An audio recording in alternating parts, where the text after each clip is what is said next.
maestros. ¿Hay alguien aquí que esté involucrado en la docencia o en la enseñanza? ¿Por qué no se ponen de pie? Quiero darles un reconocimiento. Pásenle, pónganse de pie.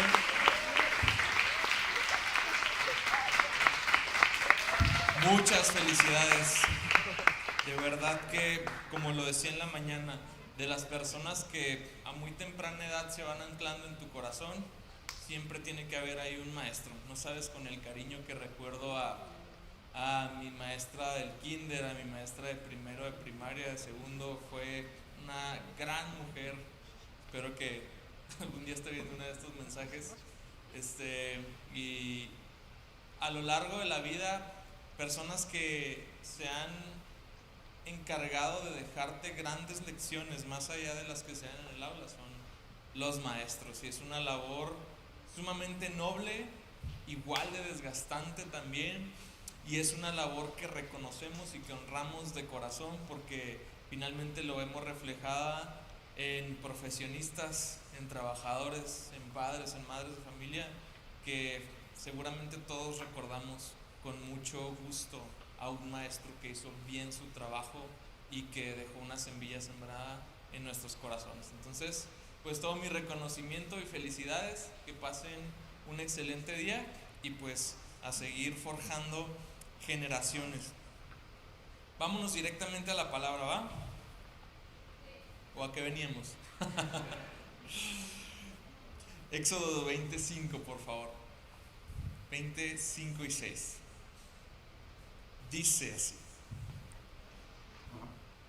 Voy a saltarme la primera frase porque la frase que quiero entrar es: porque yo, el Señor, tu Dios, soy Dios celoso, que castigo la iniquidad de los padres sobre los hijos hasta la tercera y cuarta generación de los que me aborrecen.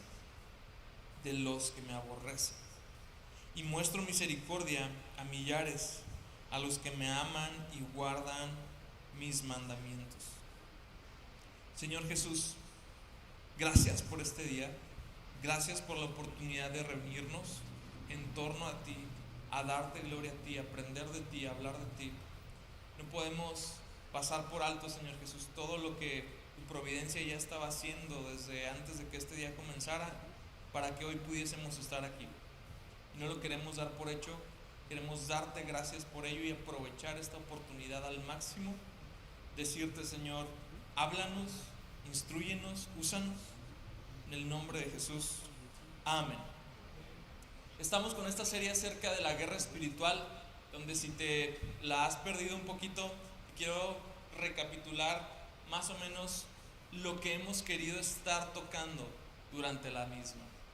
Esencialmente partimos de una idea. No podemos caer en el exceso de ver al diablo en todos los lugares a donde vamos, de estar viendo demonios donde sea y luchando contra los demonios 24/7.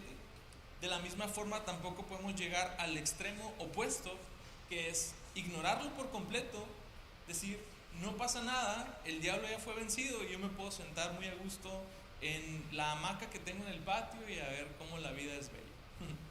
Hay una batalla que pelear, hay una lucha constante, y esto es así porque hay un enemigo.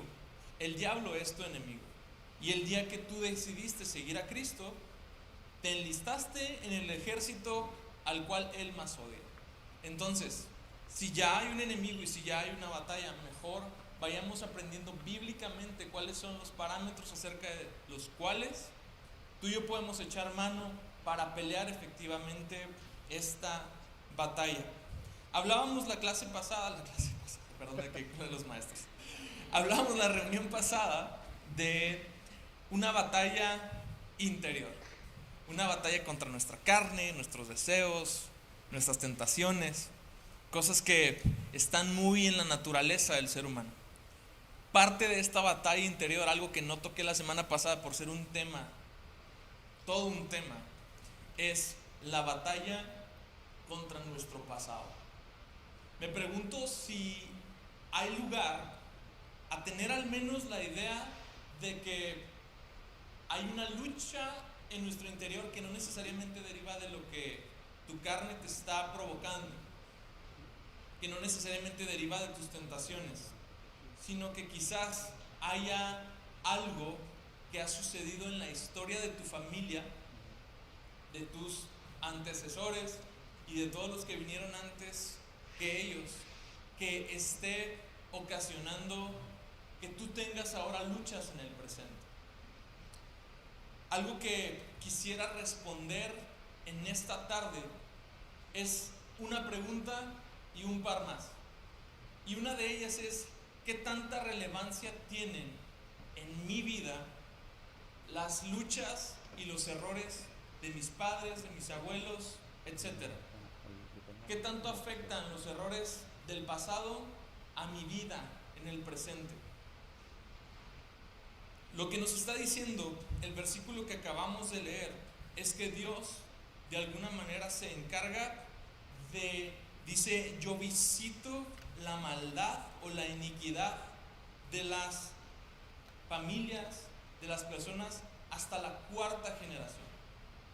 Dios está advirtiendo que existe tal cosa como una especie de patrón generacional donde las personas que le aborrecen están destinadas a vivir la ira de Dios de generación en generación. Y eso nos ha llevado a creer que existen esas maldiciones generacionales de forma general. Aquí la pregunta no es si existe tal cosa como una maldición generacional. Porque si la Biblia dice que la maldad de las personas se extiende generacionalmente, entonces lo es cierto. Aquí la pregunta que queremos tratar de responder el día de hoy es: ¿puede una persona que ha sido salva, que ha nacido de nuevo, que ha entregado su vida y su corazón a Jesús, seguir viviendo bajo esas mismas maldiciones? Entonces, allá vamos, ahorita. Y para empezar, quiero empezar por el principio. Es posible que estés pagando hoy por los errores de tus papás. Es posible que hoy estés viviendo bajo una clase de maldición. Quiero decirte categóricamente que lo que la Biblia dice es no. No puede haber un cristiano que esté viviendo bajo maldición. Deuteronomio 24:16 dice: los padres no morirán por sus hijos, ni los hijos morirán por sus padres. Cada uno morirá por su propio pecado. En el contexto de la ley, claro. Pero existe un pasaje todavía más claro. Ezequiel 18, 19 y 20 dice: ¿cómo?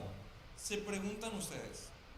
¿No pagará el hijo por los pecados del padre? No, porque si el hijo hace lo que es justo y correcto y obedece mis decretos, ese hijo ciertamente vivirá. La persona que peque es la que morirá. El hijo no será castigado por los pecados del padre, ni el padre será castigado por los pecados del hijo. Los justos serán recompensados por su propia conducta recta, y las personas perversas serán castigadas por su propia perversidad. Creo que para empezar a resolver esta controversia, la palabra de Dios es muy clara, que no existe tal cosa como una maldición para las personas que han decidido poner su fe en Cristo Jesús. Cuando tú y yo hablamos de justicia, no podemos estar hablando de nuestras buenas obras, no podemos estar hablando de nuestros buenos actos y de nuestras buenas intenciones. La justicia que tú y yo vivimos a la luz de este texto es la justicia misma de Cristo Jesús. Cuando tú y yo decidimos poner nuestra fe en Él, como dice Romanos 5:1, fuimos justificados por esa fe. Y no quiere decir que Dios haya tomado tus obras y haya dicho: no, hombre, sí pasabas el examen. Quiere decir que la justicia del único justo que ha pisado esta tierra y ha sido completamente justo el 100% del tiempo que estuvo viviendo en carne y hueso, la justicia de Cristo Jesús nos fue implantada a ti y a mí. Entonces, esta justicia es la que permite que tú y yo seamos justos delante de Él. Y esta justicia es la que provoca que los hijos no paguen por la maldad de los padres. Esto es lo que a ti y a mí nos indica que nosotros no estamos de alguna manera obligados, que no estamos malditos, que no estamos vinculados a cometer los errores que cometieron nuestros antecesores. Que no existe como tal una maldición que sea capaz de alcanzar un hijo de Dios y que lo obligue a replicar consciente o inconscientemente tantos patrones de conducta que hayan podido traer destrucción a lo largo de una historia familiar. Verán, hablábamos en parte el domingo pasado de cómo las luchas que todos tenemos son más o menos comunes, que no tenemos luchas que sean realmente exclusivas. Sin embargo, habrá luchas que particularmente sí van a ser diferentes para los Hernández, para los García, para los Márquez, etcétera, de lo que son para otras familias. Habrá luchas en particular que para ti van a ser un poco más agudas, que para ti van a ser un poquito más especiales de lo que son para cualquier otra persona. Pero eso no quiere decir que estés viviendo una clase de maldición y que esa clase de maldición te obligue a actuar de esa manera y te obligue a repetir los mismos patrones que repitieron o que incurrieron en tus papás. ¿Me están siguiendo? No existe una forma en la que hoy tú estés viviendo un destino escrito que te diga, a ver, si tu papá fue un alcohólico, entonces tú, aunque hayas entregado tu vida y tu corazón a Jesús, vas a estar batallando con el alcoholismo y estás condenado a cargar un grillete sobre tu cuello, una cadena sobre tus miembros y decir, ahora estoy batallando con las luchas. Es que es el alcoholismo de mi familia, es que es la drogadicción de mi familia, es que es la depresión de mi familia, es que es la constante ira que había, la constante violencia que viví. No existe una sola conducta de tus antecesores por la cual tú tengas que pagar algún precio el día de hoy. Dios te ha hecho libre. Y si ahorita tú te encuentras sumergido en algo que consideras como un patrón, ahorita vamos a llegar a ese punto del por qué lo estás viviendo. Pero en algún momento tú tienes que darte cuenta que no estás viviendo lo mismo que tu papá, porque existe o exista una maldición sobre tu vida, porque estés condenado a vivir este ciclo ininterrumpido de fracasos, de rupturas, de escasez, etc. Entonces, la respuesta es muy simple. No tiene sentido alguno que un cristiano esté viviendo bajo maldición, porque tenemos que entender primeramente cuál es el contexto tan profundo de lo que significa vivir en maldición. O sea, vivir en maldición es exactamente lo opuesto a ser santo. Lo que es santo es aquello que es apartado para Dios, escogido por Dios, preservado para Él. Lo que es maldito es exactamente algo que está separado para siempre de Dios, es irredimible, es irreconciliable, es lo que en el Antiguo Testamento resumen en una palabra: anatema. Aquello que es anatema no podía ser traído de la presencia de Dios. Cuando Dios decía, no toquen eso que es anatema, es ni te arrimes. Y tú y yo no estamos destinados a vivir en maldición, no solamente por lo que dicen estos versículos que acabamos de leer, sino por una sencilla pero trascendental razón. Cristo fue hecho maldición por nosotros. Gálatas 3:13 dice, pero Cristo nos ha rescatado de la maldición dictada en la ley, Después la maldición dictada en la ley, esto que acabamos de leer ahorita. Aquel que incumpliera la ley, aquel que aborreciera a Dios con sus actos, iba a vivir las consecuencias en su familia. Pero Cristo nos hizo libres de la maldición dictada en la ley. ¿Cuándo? Cuando fue colgado en la cruz. Cargó sobre sí la maldición de nuestras fechorías, pues está escrito: maldito todo aquel que es colgado en un madero. Y Cristo fue hecho maldición para que precisamente tú y yo no tengamos que cargar con esa losa tan pesada de las responsabilidades y de los errores en que incurrieron nuestros antepasados. Esas cosas que han marcado tu familia históricamente no están sobre ti en esta mañana. Esas cosas que han marcado generaciones de tu casa no son un yugo con el cual tengas que cargar, no son cadenas que tienes que romper, son batallas que tienes que luchar. Jesús se hizo maldición. ¿Y cuál fue la consecuencia de eso? Cuando Jesús se hizo maldición por nosotros, Él pagó el precio que necesitaba ser pagado para que esa maldición fuese rota. Y ahora Gálatas 3:16 nos dice que las promesas que fueron hechas a Abraham ahora se entienden cumplidas en Cristo. Todas esas promesas, todas las bendiciones que le fueron prometidas a Abraham no tenían nada que ver con Isaac. Siempre apuntaron al único, verdadero, auténtico israelita, el auténtico descendiente de Abraham, el verdadero hombre en el cual son benditas todas las naciones de la tierra, es Cristo. Y cuando tú fuiste hecho un hijo de Dios, discúlpenme la pregunta porque es demasiado obvia, pero ¿quién es tu papá? Ay, todavía no me la contesta. Si yo soy hijo de Dios, mi papá es Dios. Mi papá no es el Señor. Agrégale el apellido.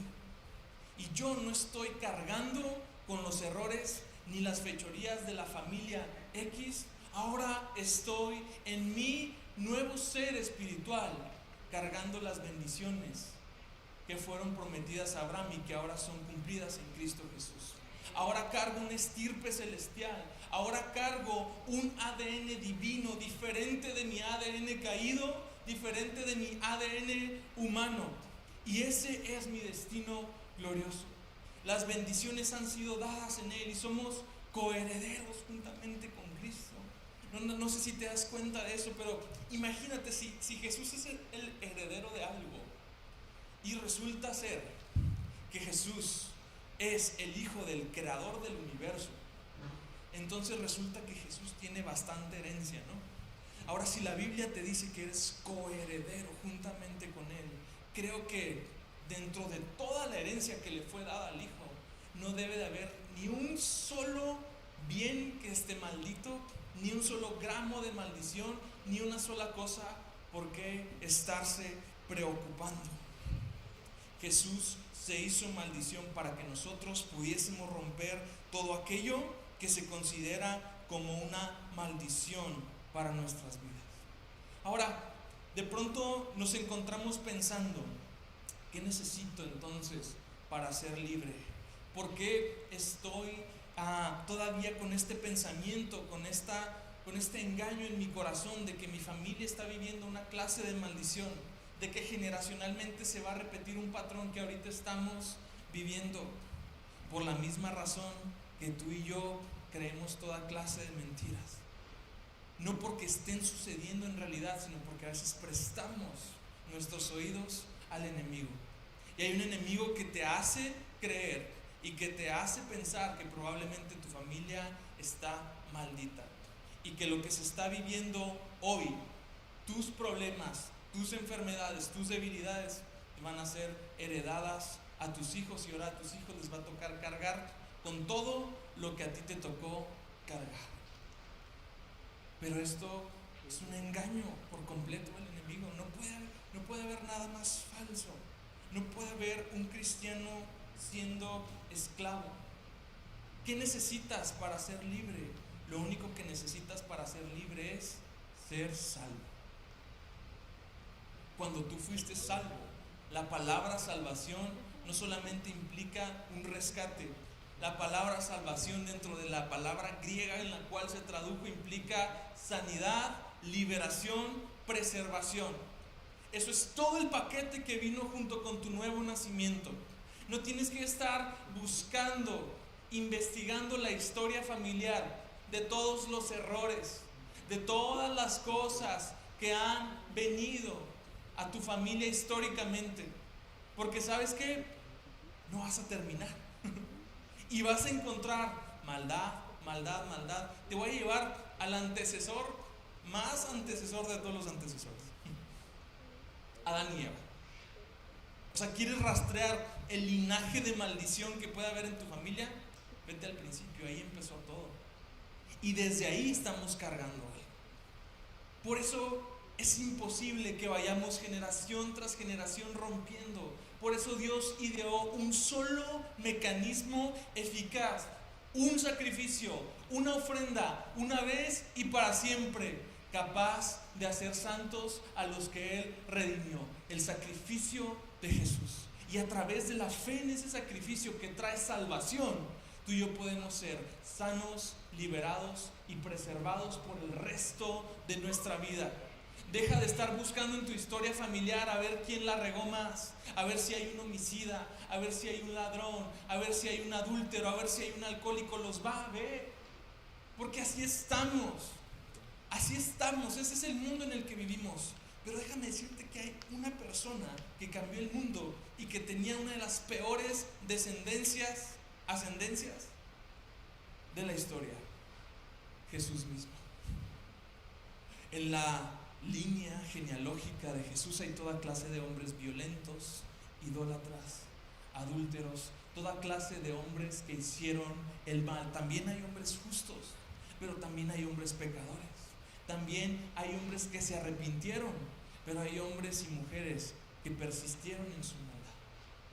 Aún así, todos y cada uno de ellos no jugaron ningún rol en la vida que Jesús vino a vivir a la tierra. Deja de echarle ya la culpa a los errores de tu abuelito, a los errores de tu papá, a las metidas de pata del pasado de tu familia para justificar por qué está tu situación hoy en el presente como está. Tú no estás bajo ninguna maldición, no estás bajo ninguna clase de hechizo o de conjuro que te obligue o que te condene a estar viviendo un patrón de conducta que va a traer condenación y destrucción para tu vida. Amén. Importante, y es otra pregunta: ¿por qué lucho entonces contra las mismas cosas que mis antepasados? A ver, tú me estás diciendo, Meni, que se supone que no debo estar batallando con nada. Se supone que nada de lo que sucedió en el pasado debe estar afectando mi vida el día de hoy. Ciertamente no. Pero tampoco podemos negar que hay decisiones que tú puedes tomar el día de hoy. Una sola decisión va a afectar a tu familia. Una cosa es que una decisión afecte, y otra cosa es que una falta, un pecado se herede y que ahora tus hijos se tengan que estar arrepintiendo de lo que ellos no hicieron, pero porque tú lo hiciste. ¿Entendemos esa diferencia? Sin embargo, yo mucho tiempo me hice esta pregunta y a veces oraba: ¿cómo puedo romper con las cosas que he notado que mi familia necesita romper? ¿Cómo puedo llegar más lejos de donde mis papás llegaron? ¿Cómo puedo alcanzar mayores promesas de las que mis papás alcanzaron? ¿Cómo puedo lograr construir un futuro aún mejor de lo que mis papás llegaron a construir? Y si te haces esa pregunta con verdaderas ganas de agradar a Dios y no con ganas de juzgarlos, Dios te va a dar una respuesta. Y Dios me dio una respuesta en aquel día y me llevó, cuando leí este capítulo, todo tuvo razón, todo tuvo sentido. Por fin me pude explicar por qué, aunque no estaba viviendo en ninguna clase de maldición, aún me tocaba tener luchas similares a las luchas de mis papás. Como te decía ahorita, hay luchas que en tu familia son únicas y hay luchas que no se van a parecer mucho a las de otras familias. Hay pecados, hay patrones particulares, pero son simplemente eso, son patrones de conducta, patrones que están ligados a nuestra genética, a nuestra formación, a nuestro contexto. Esos patrones sí pueden repetirse, pero te voy a decir por qué. Fíjate bien, Jueces 3:1 dice: estas son las naciones que el Señor, subraya, dejó para probar con ellas a Israel. Es decir, a los que no habían experimentado ninguna de las guerras de Canaán. Y así las generaciones de los israelitas conocieran la guerra. O sea, aquellos que antes no la habían experimentado. Déjame te doy un poquito de contexto. Aquí y el pueblo de Israel ha conquistado la tierra prometida. Todo aquello que le fue prometido ya están ocupando. Pero dentro de la tierra prometida se levanta una nueva generación que no conoció la guerra. Se levanta una nueva generación que vive de las victorias y de los triunfos que sembraron sus padres. Y siento que muchos de nosotros podemos estar viviendo y creciendo ahorita en un hogar que es segunda, tercera generación de cristianos. Y que seguramente no nos ha tocado y no nos tocó pelear las batallas que ellos pelearon en un principio. Y no nos tocó tomar las decisiones que ellos tomaron en un principio. Y que hoy a nosotros esto de la iglesia, esto de muchas cosas nos viene naturalmente. Esta fue nuestra formación. Aquí caímos de repente. Pero hubo un precio que se pagó. Hubo una decisión que se tomó en algún momento. Hubieron batallas que pelearse para que estos nuevos israelitas hubieran llegado ahí. Dios lo sabía y dice: voy a dejar a algunos de sus enemigos con vida. Voy a dejar a algunos de esos enemigos para que el pueblo, para que las nuevas generaciones no olviden la batalla, para que no olviden cómo llegaron aquí. ¿Sabes? Esas generaciones no conocían que las naciones que sus padres habían sacado en algún momento se reagruparían y en algún momento volverían a levantarse para hacerles la batalla. Y Dios les hace fácil el trabajo. Dice: las voy a dejar aquí, no voy a permitir que sean destruidas, para que aprendan la guerra, para que ahora estas nuevas generaciones adiestren sus manos para la batalla, para que estas nuevas generaciones se den cuenta que sigue habiendo una lucha que pelear. Y si tú te encuentras hoy viendo ya reflejados en tu conducta patrones que has vivido familiarmente, no se trata de una maldición, se trata simple y sencillamente de esos enemigos de tu familia que Dios ha preservado para que tú aprendas la guerra, para que hoy tú tomes decisiones. Porque déjame decirte que en el ámbito de la conquista, tú solo vas a obtener aquello por lo cual eres capaz de pelear. Ni una cosa más, ni una cosa menos. Aquí entramos en un territorio donde tanto como sea nuestra intención de conseguir, de pelear, de llegar más lejos de donde nuestros antepasados ya llegaron, es tanto como vamos a obtener y tanto como vamos a conseguir en esta lucha. Todavía queda mucho territorio, y era precisamente algo que no sabían estas nuevas generaciones de israelitas. Quedaba mucho territorio aún por conquistar. Quedaron naciones que no fueron completamente destruidas y ahora les tocaba a ellos. ¿Sabes? Dios no solamente adopta hijos, no solamente instruye discípulos, Dios adiestra guerreros. Y lo ha hecho desde que Él decidió poner al hombre en el huerto del Edén. Dios ha estado esperando que sus hijos sean sensibles a la batalla que se pelea día con día. Pero déjame decirte que continúa esto. Luego menciona cuáles fueron las naciones que se quedaron. Y el versículo 4 de Jueces 3 nos dice exactamente el propósito. Dice: y eran para probar a Israel, para ver si obedecían los mandamientos que el Señor había ordenado a sus padres por medio de Moisés. El Señor, como lo he dicho en semanas pasadas, va a permitir que estas luchas saquen lo mejor de nosotros. Va a permitir estas luchas porque tenemos una tendencia bien marcada a acomodarnos. Tenemos una tendencia bien marcada a preservar nuestra comodidad. Tenemos una tendencia bien marcada como la tuvo Salomón. Conocemos un poco acerca de la historia de David. Fue un gran guerrero, un hombre de guerra en la extensión de la palabra, valiente, decidido, arrojado. Nunca se echó para atrás en la batalla y le hace una petición a Dios: Dios, que mi hijo no tenga ninguna lucha, que tenga un periodo de paz. Y Dios le concede a Salomón un periodo de paz. Pero si tú lees la historia de Salomón, al final de sus años, Salomón termina adorando dioses paganos que en su vida se imaginó que podía estarlos adorando. ¿Sabes por qué? Por la falta de enemigos. Y dice la historia que Dios una y otra vez le recordaba que la estaba regando. Y cuando Salomón persistía en su maldad, Dios le levantó adversarios.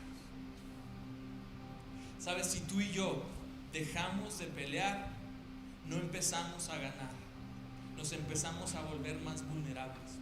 Cuando tú y yo colgamos la armadura, el escudo y la espada, entonces nos convertimos en presa fácil del enemigo.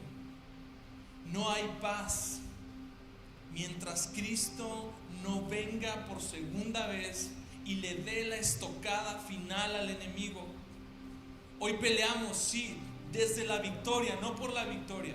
Hoy peleamos contra un enemigo, pero está atado, pero está debilitado, pero aún así anda como león rugiente buscando a quien devorar.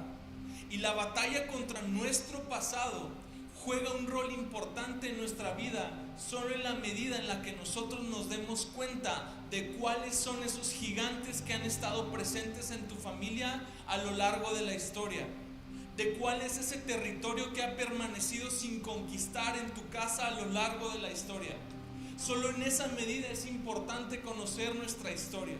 Solo en esa medida es importante que tú y yo seamos sensibles al Espíritu Santo y que al mismo tiempo no empecemos a romper maldiciones, no empecemos a, oh Dios, ¿cómo le hago para ser libre?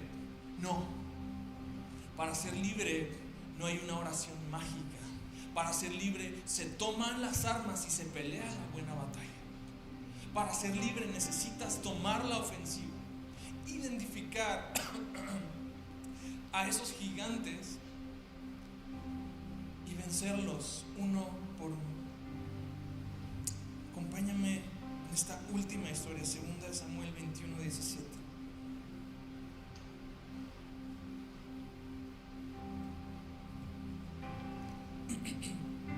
Quiero darte un poquito de contexto. Son de estas historias como no cronológicas que están en el Antiguo Testamento, pero nos cuentan un capítulo muy interesante de la historia de David.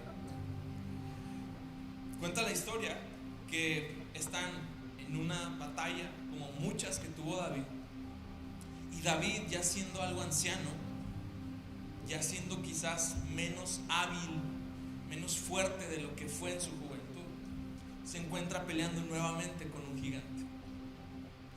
¿No los había vencido ya? No. Hubo más gigantes que nacieron de ese gigante. Goliat tuvo sus gigantitos. Y estos gigantitos, hijos de Goliat, tenían la misma misión de Goliat: hacerle la vida imposible al pueblo de Israel, estorbar al pueblo de Israel. Y ahí tienes a David, viejo, entrado en años, no tan diestro como lo era en su juventud, pero le está entrando. Uno de los gigantes está a punto de matarlo, y aquí es donde entra la historia. Dice: pero Abisai, hijo de Sarbia, vino en su ayuda e hirió al filisteo y lo mató. Entonces los hombres de David le juraron: nunca más saldrá a la batalla con nosotros, para que no apague la lámpara de su. fue ya siéntese, señor. Ya siéntese, rey, usted ya está grande. Lo que me encanta de esta historia es que los hombres que vivieron para ver el ejemplo de David, para ver sus victorias, sus derrotas, para presenciar los días más miserables de él huyendo en una cueva como fugitivo, para presenciar todas las cosas que habían sucedido en su casa, sus luchas como padre de familia. Ahora, todos los hombres que habían crecido junto a él y que habían tenido la oportunidad de aprender de su ejemplo, no les había pasado en balde todo lo que David les había enseñado. Ahora estos hombres nos deja saber el relato en los versículos siguientes, del 18 al 22, como unos de ellos, filisteo tras filisteo, gigante tras gigante, iban aplastando a esos gigantes. Así es, había más gigantes. David mató uno, y sus descendientes, quienes aprendieron de él, no sus descendientes, sus discípulos, ahora habían matado 4. Versículo 22, Samuel 21, segunda. Estos 4 descendían del gigante en Gat y cayeron por mano de David y por mano de sus siervos. Estos que crecieron ver al niño matagigantes, escuchaban su leyenda, luego aprendieron de su ejemplo, luego vivieron su legado. Ahora ellos mismos tenían la capacidad de decirle a David: usted siéntese aquí, nosotros vamos a pelear. Hay tanto que me impacta en esta historia. El punto número 1 es: David estaba viejo, pero seguía peleando. Sabía que un gigante no había sido suficiente. Sabes, tenemos la tendencia a vivir de glorias pasadas. Somos algo así como los vaqueros de Dallas de la vida real. Perdón. Tenemos la tendencia a vivir de los triunfos. Sí, allá, alguna vez cuando era joven. No, David no se había quedado con ese gigante que mató cuando era un adolescente. David seguía buscando las cabezas de esos gigantes que se levantaban. Y de la misma forma que aquel gigante, David le respondió: yo no vengo contra ti con espada, lanza y jabalina, sino en el nombre de Jehová de los ejércitos, a quien tú has enfurecido.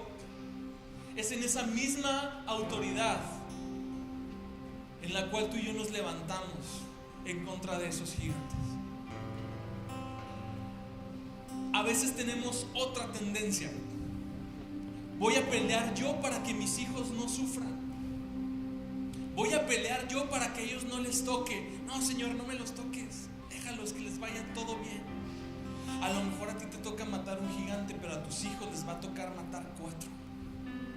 ¿Ves eso? A lo mejor a nuestros hijos les toca pelear batallas todavía más crueles, siendo dramático, sí, claro. O todavía batallas más complicadas que las que tú tuviste que pelear el día de hoy o el día de ayer. ¿Ves por qué Dios entrena guerreros? Porque en la misma forma que nosotros estemos dispuestos a permanecer peleando, es en la misma forma que nosotros vamos a lograr impactar con ese ejemplo a nuestras generaciones. Y yo espero pelear hasta el día en que esté viejo, desgastado, y mis hijos me digan: ya siéntese, papá, porque ya sabemos nosotros cómo pelear. Ya te vimos matar gigantes toda tu vida.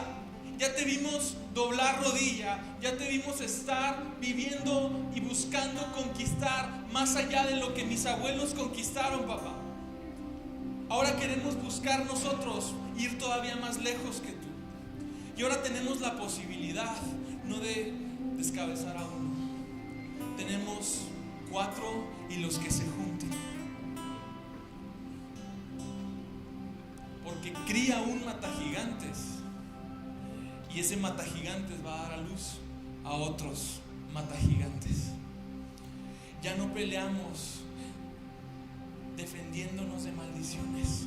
Ya no peleamos todos atemorizados, todos oprimidos. Ya no peleamos, todos llenos de inseguridades. ¿Y será que mi hijo vaya a heredar esto? Enséñales a pelear. Y Dios va a dar la libertad. Y Dios va a dar la victoria. No somos llamados a estar constantemente escudriñando nuestra historia para ver qué hechizos podemos romper hoy como si se tratara de magia. Somos llamados a escudriñar nuestra historia para ver cuáles son los gigantes a los que les vamos a pegar mañana.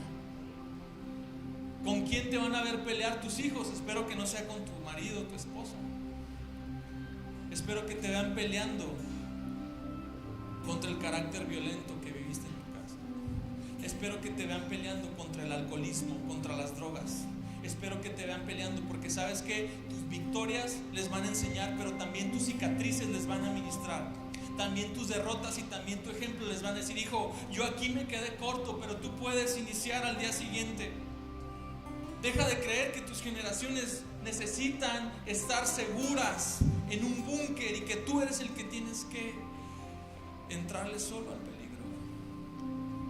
También les toca. Y a lo mejor también les toca más que a ti. Quiero leerte un discurso que dio Franklin D. Roosevelt en medio de la Segunda Guerra Mundial, y lo tituló Un llamado a comprometerse. Y decía algo así: no es el crítico el que cuenta, no es el hombre que indica cómo tropezó el hombre fuerte o dónde el hacedor de obras lo pudo haber hecho mejor. El crédito le pertenece al hombre que en realidad está en el campo de batalla, cuyo rostro está desfigurado por el polvo, el sudor y la sangre, quien se esfuerza valientemente, quien se equivoca y se queda corto una y otra vez, porque no hay esfuerzo sin error y deficiencias, quien verdaderamente intenta hacer la obra, quien conoce el gran entusiasmo, la gran devoción y se desgasta por una causa digna, quien en el peor de los casos, si falla, por lo menos falle mientras se atreve con grandeza. El llamado a estar en esta batalla no es entrarle una vez y descansar, es entrarle todos los días de tu vida, es entrarle con cada uno de esos gigantes que el Espíritu Santo te permita detectar, con cada uno de esos gigantes que tú has podido ver, que quizás ahorita duele, que quizás todavía sientes los estragos de esas batallas. Y no es pedirle a Dios que los arranque de ti, es decirle: adiestra mis manos para la batalla y llévame a quitarle la cabeza a uno, y ojalá mis hijos puedan ver cómo le hice, para que ellos sigan ese mismo ejemplo. ¿Por qué no te pones de pie? Y quiero orar específicamente en esa dirección, porque probablemente haya muchos que sientan que han estado viviendo bajo una maldición y que pues no hay remedio. Es un temor y una inseguridad de ver cuándo esa semilla oscura va a brotar y va a dar un fruto destructivo. O está la otra parte, el decir: pues yo ya entré a Cristo, yo ya conocí la verdad, ahora a mis hijos les toca, yo ya terminé. Ellos les van a tocar sus batallas, pero ojalá te vean a ti pelear unas cuantas. Es un llamado a comprometerte con aquello que es difícil de comprometerse, con una batalla, con un esfuerzo diario, con una cruz que terrenalmente hablando puede ser difícil de cargar, pero que al mismo tiempo el que cargó esa cruz te dice: mi yugo es fácil y mi carga es ligera. Y al mismo tiempo te dice que no te ha sobrevenido ninguna tentación que no sea común a todos los hombres, y que Él juntamente con la tentación te dará la salida. Esa es la batalla que peleamos, y quiero orar en esas direcciones. Señor Jesús, te damos gracias porque por el hecho de que tú fuiste hecho maldición, hoy yo soy capaz de heredar todas esas promesas y todas esas bendiciones que solo vienen a los que han sido injertados en la vid verdadera que tú eres. Señor, gracias porque por esa salvación yo he sido sano del pasado, yo he sido libre del pasado y yo he sido preservado de lo que tenga que venir en el futuro. Señor Jesús, hoy quiero pedirte, no que me quites estos gigantes, sino que me ayudes a identificarlos y a derribarlos. Dios, entrégame la victoria por anticipado. Entrégame a esos enemigos que han perseguido a mi familia durante años. Dios, quiero dejar de vivir en el temor, en la incertidumbre y en la condenación, que es creer que hay una maldición en mi vida. Dios, pero ayúdeme a identificar esos patrones, esos gigantes que han querido estar intimidando a mi casa durante años. Ayúdame a identificar el territorio que mis papás no conquistaron. Ayúdame a identificar a mi enemigo, identificar esa lucha y comprometerme a pelear hasta que vea la victoria. A pelear hasta que pueda ver las cabezas de ellos rodar a lo largo de mi casa. Dios, no me quites de la batalla, adiéstrame. No me libres de este mundo, sino ayúdame a permanecer y a prevalecer en medio de la oscuridad y del caos. Dios, guárdame para ver esa victoria que tú me has dado. Adiéstrame para no caer en la comodidad, para no buscar la paz cuando tú me has llamado a la guerra. Rompe, Padre Santo, esos yugos del pecado. Que las batallas de tus hijos nos lleven a encontrar esa paz. Que conforme cada batalla vaya cediendo, Señor Jesús, su fe aumente, su habilidad aumente, su compromiso aumente.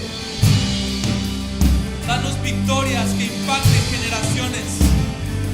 Danos victorias hoy que hagan eco en el mañana.